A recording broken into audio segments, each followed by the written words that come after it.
The morning sun barely pierced through the thick canopy of the forest, casting long shadows over the damp earth. Lila tightened the straps of her worn-out backpack, her bare feet pressing into the cool soil as she walked.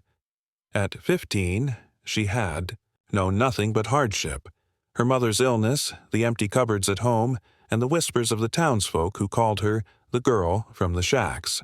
But today, the forest was her escape, the one place where she could forget, even for a moment, how cruel the world could be. Then she heard it. A sound that didn't belong, a muffled cry, weak but desperate, like a wounded animal trapped underground. Her breath hitched. She crouched low, pressing her ear to the earth. There it was again, a voice. Human. Her heart pounded as she followed the sound, her fingers brushing against freshly turned soil. Someone had been here recently. Someone had dug a grave. With no tools but her own trembling hands, Lila began to claw at the dirt. Her nails split, her muscles burned, but she didn't stop. The cries grew louder, more frantic. Finally, her fingers hit something solid. Wood. A coffin. Terror seized her, but she forced herself to pry it open. Inside lay a man in a torn, expensive suit, his face pale, his lips cracked from screaming. His eyes locked onto hers, wild with relief and fear. "Help! Me!" he gasped. Lila pulled him out, her arms shaking under his weight. As he collapsed onto the grass, gulping air, he suddenly grabbed her wrist with surprising strength. His voice was barely a whisper, but the words sent a chill down her spine. "They're watching. Don't trust anyone." Then his grip loosened and his eyes rolled back. He was unconscious, or dead. Lila stared at him, her mind racing. Who was this man? Who had buried him alive? And most terrifying of all, who were they? The wind howled through the trees, and for the first time, Lila realized she was being watched. Lila's breath came in ragged gasps as she dragged the unconscious man behind a thick cluster of bushes, her arms trembling with exhaustion. The forest, once her sanctuary, now felt like a cage of unseen eyes. She pressed her ear to the man's chest. His heartbeat was faint but there. He was alive, barely.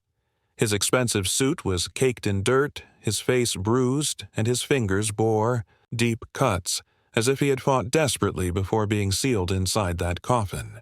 Who would do this to someone? And why? The words he had whispered burned in her mind. "They're watching. Don't trust anyone." She had to get him help, but going into town was risky. The nearest hospital was miles away, and she had no money for a taxi. Worse, if whoever buried him was still out there, they might be looking for him. And for her. Her tiny shack on the edge of the woods was the only safe place she could think of. Gritting her teeth, she looped his arm over her shoulder and hauled him up, staggering under his weight. Every step was agony. Her bare feet scraped raw from running, but she forced herself forward. If she stopped now, he would die. And something, deep inside her, refused to let that happen. By the time she reached her crumbling home, the sun had dipped low, painting the sky in shades of blood red. Her mother, frail and feverish, sat up in bed with wide eyes as Lila dragged the stranger inside. "Lila! Who? What?" Her mother croaked, but Lila shook her head. "No time, Ma. He's hurt bad." She laid him on the floor, rushing to wet a rag with the last of their clean water. As she dabbed at his wounds, his eyelids fluttered. His lips moved, forming silent words before his voice finally came, weak but urgent. "You saved me." His gaze locked onto hers, dark with fear. "They'll come for you now." Lila's blood turned to ice. "Who?" she demanded. The man's fingers twitched as if reaching for something before his hand fell limp again. "Daniel Cross," he rasped. "My name is Daniel Cross." Lila froze. "Daniel Cross?" The billionaire tech mogul whose face was all over the news? The man who had vanished 3 days ago with headlines screaming about kidnapping or murder? Her mind reeled. If this was really him, then the people who buried him weren't just criminals. They were powerful, dangerous, and if they knew she had taken him. A sudden knock at the door made her jump. Her mother gasped. Lila's heart stopped. No one ever came to their home. The knock came again, harder this time. Daniel's hand shot out, gripping her wrist with surprising strength.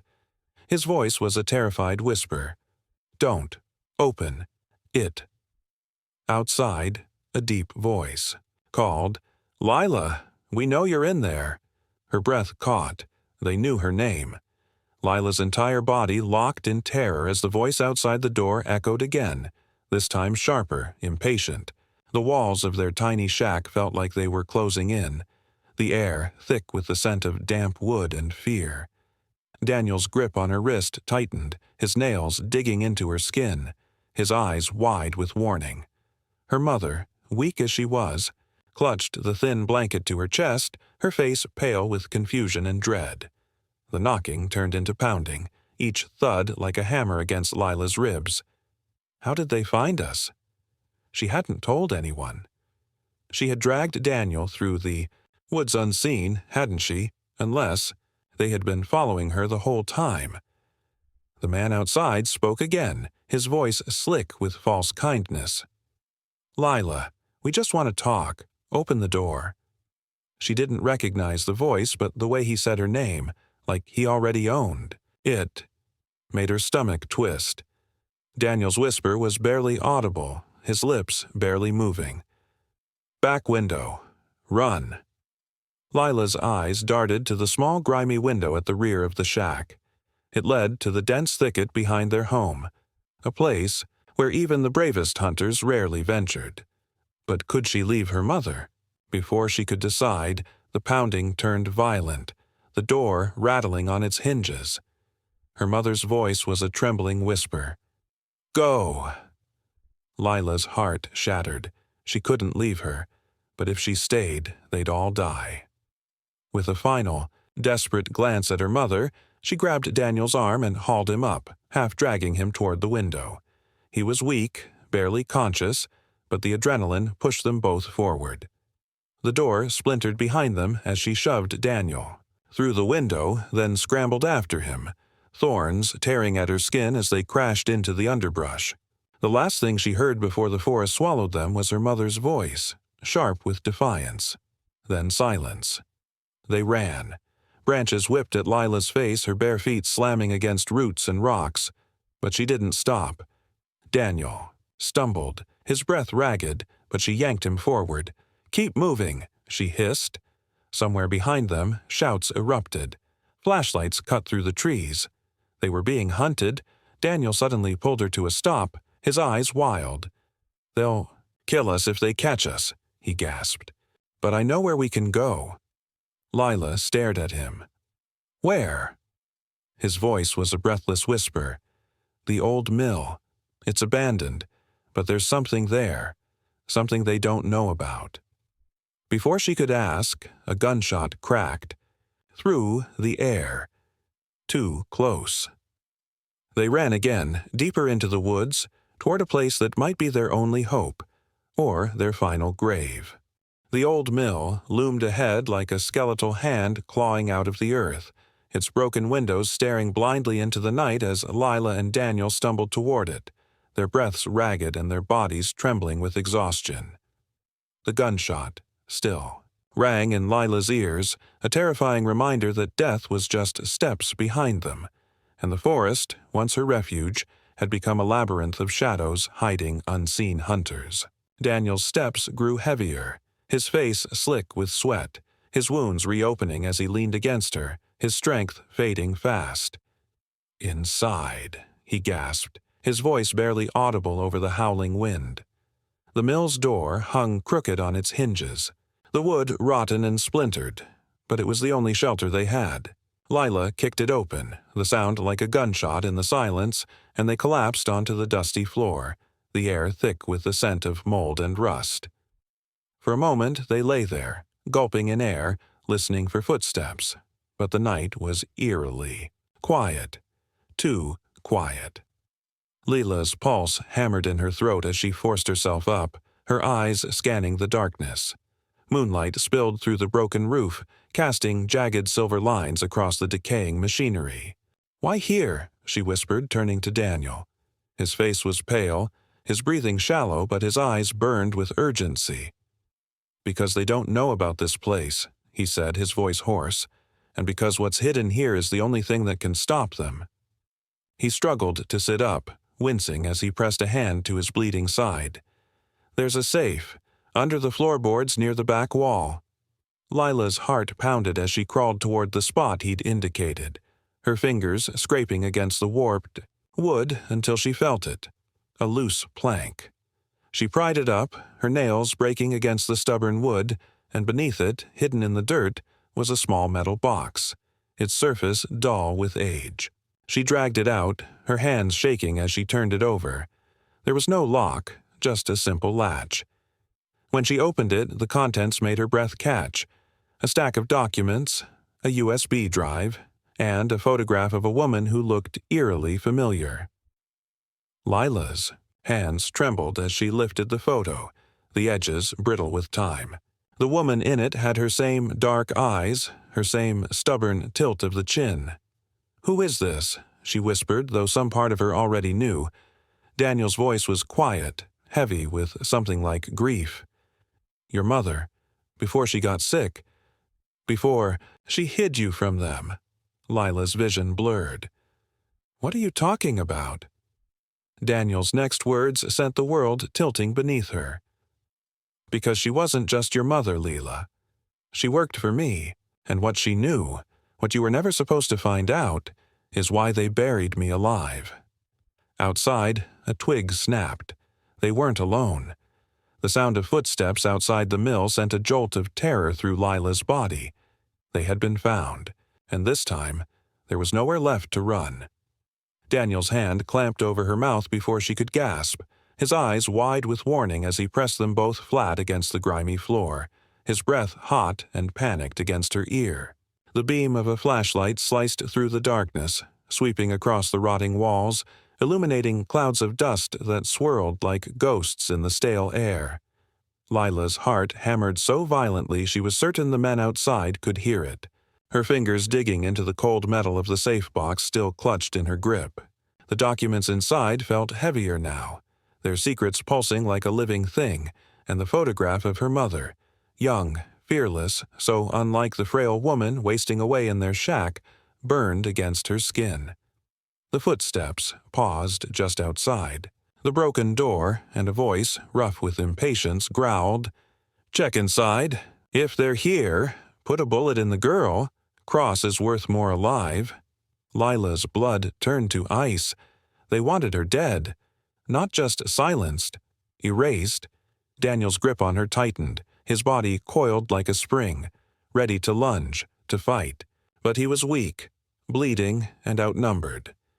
The flashlight beam grew brighter, closer, the crunch of boots on shattered glass deafening in the silence. Then, a sudden rustle in the trees outside, a shout. The flashlight swung away and the voices erupted into chaos. "Over there! Move!" The footsteps retreated, pounding into the distance, swallowed by the night. For a long moment, neither Lila nor Daniel dared to breathe. Then, slowly, Daniel exhaled, his voice a raw whisper. "They'll be back. We have minutes, maybe less." He grabbed the safe box from her, his hands shaking as he shoved the USB drive into his pocket and thrust the photograph back at her. "Look at it closely," he hissed. "Tell me what you see." Lila stared at the image, her vision blurring with unshed tears. Her mother stood beside a younger Daniel, both of them smiling in front of a sleek office building.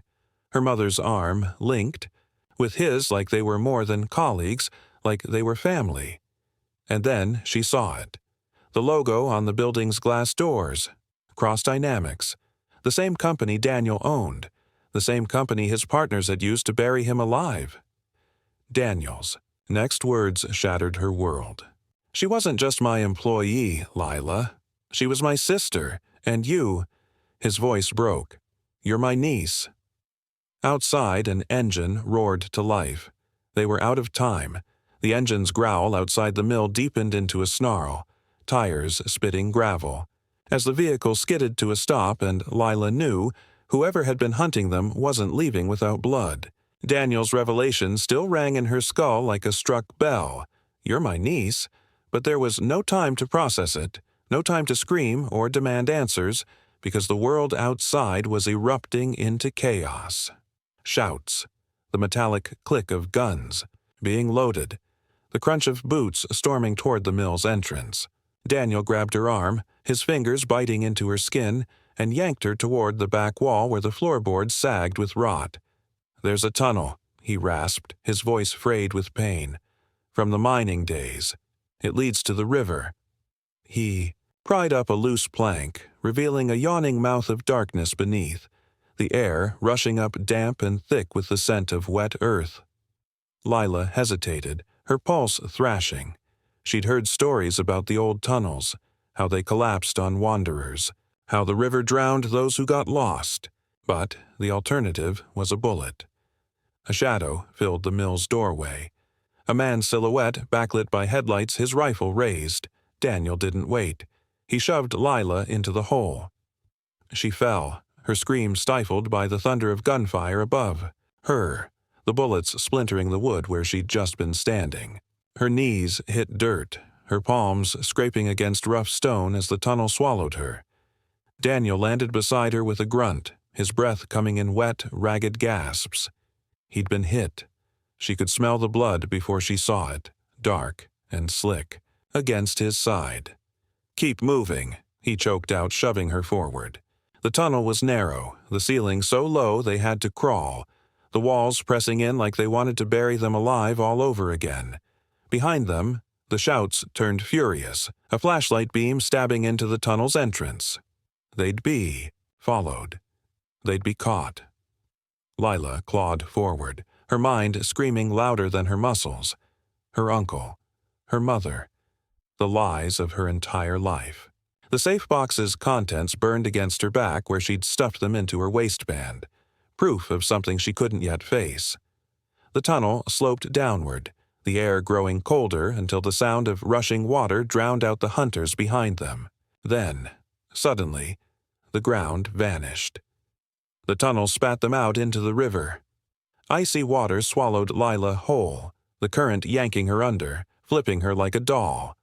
She fought toward the surface, gasping as she broke through, the night sky spinning above her. Daniel's head bobbed up beside her, his face ghostly pale. "The documents," he gasped, reaching for her. "Did you—" A gunshot cracked across the water. Daniel's body jerked, then the river pulled him under. The icy river current seized Lila like a monstrous hand, dragging her deeper into its swirling darkness as the gunshot's echo faded above the surface, her lungs burning for air as she flailed against the water's merciless pull, her fingers clawing desperately toward the vanishing silhouette of Daniel's body sinking into the abyss below her, his blood blooming in dark tendrils through the freezing water like some grotesque flower of death. The safe box's documents pressed against her ribs like a brand as she fought toward the churning surface, her mind screaming that she couldn't let him die. Not now, not after discovering he was her flesh and blood, not after her mother had sacrificed everything to hide her from the truth.